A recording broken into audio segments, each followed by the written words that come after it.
最近，山东华云科技与中国工程院共同研发出一项技术，通过该技术可以加工出最新型国产航空发动机轴承，它的寿命可是德国 FAG 航空轴承的22倍。这项技术成功实现我国机械制造对西方国家机械制造弯道超车，它就是我国自主创新的高科技技术豪克能。那么这项技术到底有什么特别之处，让德国信服？我国又是怎么做到碾压西方国家呢？这个技术到底对高科技领域有多大的影响？今天我就来给大家一一解答。新来的朋友可以长按点赞支持下，您的支持是我最大的动力。这是一项中国人自主研发的机械制造的一项黑科技，涉及金属、物理、振动、超声波、机械加工应用等等核心技术。目前没有任何金属加工能够像豪克能一样全方位提高零件性能，可以说这是全球机械制造领域的革命性创新，它就是豪克能技术。大家对这个词应该会比较陌生，其实豪克能技术就类似于我国的断洗一体化 3D 打印机床。豪克能是通过激活能和冲击能的复合能，对金属零件的表面进行一次性加工后，从而获得高性能的一种新型金属加工工艺。简单而言，就是将零件表面变为光滑的镜面。就比如我们家中都有阀门，按照国家标准，我们家中使用的阀门寿命一般都有30年的寿命，但是在经过20年左右的时间内，就会出现各种各样的小问题，甚至还会出现严重漏水之类的问题。像这样阀门都是表面非常粗糙，并且非常容易堆积灰尘长时间的使用还会导致裂痕，而使用豪克能技术就能降低表面的粗糙。当然，豪克能的存在并不只是解决这些小问题，豪克能还可以对精密零件进行加工，就比如我国高铁、航天、飞机寿命之类等等问题。我国铁路与华云机电合作的项目中，利用豪克能技术加工高铁上使用的车轴零件，这样使用豪克能加工后的零件可以让高铁的寿命直接提高了1倍之多。这一操作直接让济南铁路局在1年时间内省下了1600万元。你能相信这可是中国独一份的高技术，西方国家都羡慕极了。之前法国曾有这样一条新闻，在法国的一家阿尔斯通的工业大佬在对一个100吨级零件进行加工时，就使用了我国的豪克能技术。但让法国人没想到的是，原本复杂的事情却变得这么简单。经过时间的验证，我国的豪克能技术已经可以碾压德国的西门子，从而导致德国西门子的零件制造上失去了竞争力。如果想要了解豪克能技术到底多牛，那么就需要从它的发明者赵显华入手。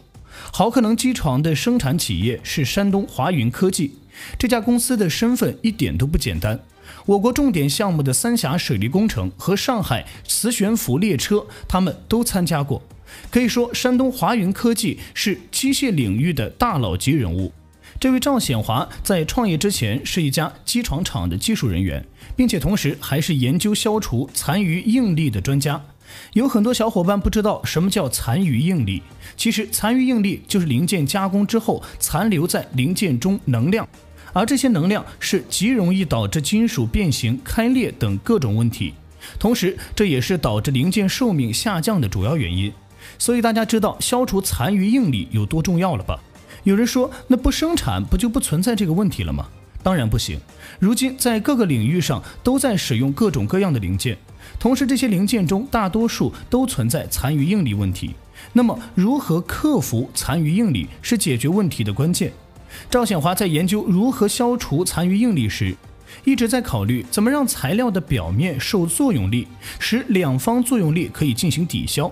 就像我们老话说的以毒攻毒，将零件表面进行加工后，使得表面和镜子一样光滑，这样零件不仅硬度、耐磨度、腐蚀性、寿命都能有极大的提高。这可是全新的一项技术。这项技术从实验到全面产业化使用了3年的时间，而赵显华为了让这项技术更加完美，甚至直接购买了实验用的钢铁整整3卡车，将自己全部的资金都用了产品的研究。身边所有的人都在反对，差点支撑不了。最终赵显华坚持了下来。如今豪克能技术越来越成熟了，赵显华的这项技术的创新斩获国内多种技术奖项，同时华云科技还被评为最具有创新的企业，并且华云科技拥有了200余项核心专利，就连我国的几所顶尖研究所都联合成立了实验室。那么毫克能这项技术不同于外国的优势在哪里呢？就像开头所说的，这是一项颠覆西方制造的核科技，同时毫克能也实现了我国在高精密加工技术上对西方国家进行的弯道超车。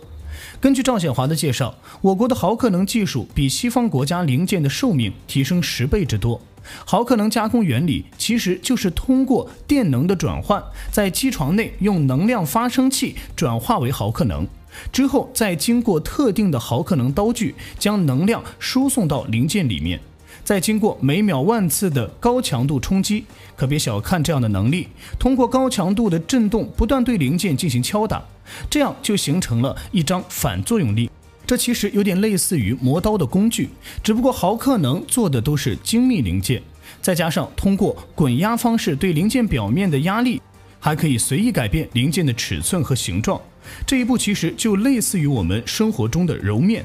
这2种加工技术结合在一起，再利用零件自身存在的塑造和延展性，就好比生活中烫衣服一样，使零件的表面可以达到镜面效果，这样就可以抵消工具对零件产生的残余应力，并且原本粗糙的表面现在可以达到 0.2 微米，甚至如今在一些零件上已经可以达到 0.05 微米，使得零件整体的寿命可以提升10倍之多，耐腐蚀性和耐磨性提高 50%， 还提高了3到4成的加工效率。如今还没有任何加工工艺的技术能够像毫克能这样对整体零件有明显提升。毫克能的特制刀具安装后可以替代传统的机床，在机床上加工的零件成品可以轻松地做到镜面效果。现在我国的发展也离不开毫克能技术，华云科技还参与了未来10年中国的制造业的计划，再加上我国的毫克能技术的优异成果，吸引了一大批国外的科技公司竞相合作，其中就包括了之前提到过的法国的阿尔斯通130吨的核电的项目，这是毫克能的第一次国际实战。经过法国事件之后，一时间内各国巨头争相与中国毫克能合作，北方集团一举中标纳米比亚巨矿专用卡车的生产权，并且在制造此次卡车时应用毫克能技术加工，生产出我国最新一代的卡车 NT330。这一成就直接弥补当时市场内的空缺，还有之前一直无法突破的重型机械难题。随着毫克能的突破，我国终于打破国外对我国的垄断，就连我国的华为也是华云科技的客户。大家都知道，华为技术也在军工航天领域运用，正是毫克能的技术才使得零件的镜面和材料的性能有很大的提升。在2019年，华云科技曾研发了一款国产航空发动机轴承，这款轴承强度可以达到德国顶尖企业的22倍，并且超过同行的技术标准。随着社会的不断进步，毫克能的应用越来越广，杭州汽车机厂对毫克能的关注越来越多。经过3年以来对毫克能全方位的验证之后，再对比2种加工工艺，对全方面进行测试，最终选择了毫克能技术。